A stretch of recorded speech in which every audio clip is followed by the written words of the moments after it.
السلام علیکم مینوال امید لرم چې تاسو به ټول روغ جوړ به وئ. عزتمن ښایسته ګلالۍ جینۍ چې د عمر نښه لس کاله دی، عزتمن په هوایي ګولۍ باندې لګېدلې ده او بې دردۍ سره مړ شوې ده.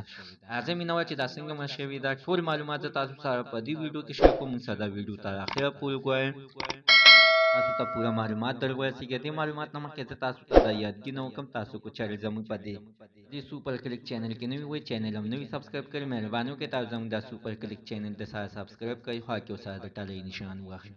ښه یوه نوي معلوماتي ویډیو تاسو ته په اسانۍ باندې در ورسېږي.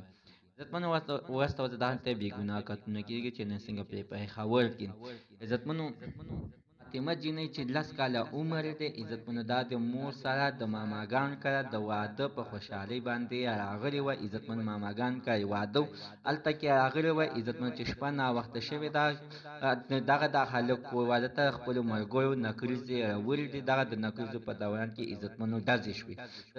دغه هوایي په ډزو په دوران کې عزتمنو دغه فاطمه جینۍ ولګېدله.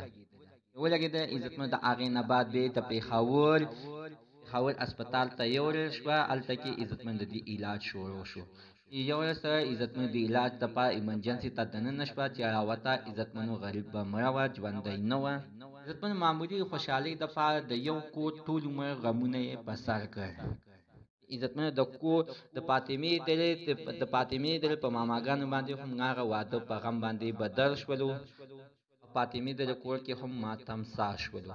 نو زموږ د دې ویډیو مقصد همدا ده چې داسې ودونه وي یا سنتونه وي، نو هېڅکله هوایي فایرنګ پکې مه کوئ. خدای مه کړه، الله مه کړه دغه شانته ډېر بې ګناه کسان پکې قتلیږي، تاسو پې هېڅ هم نه کېږي.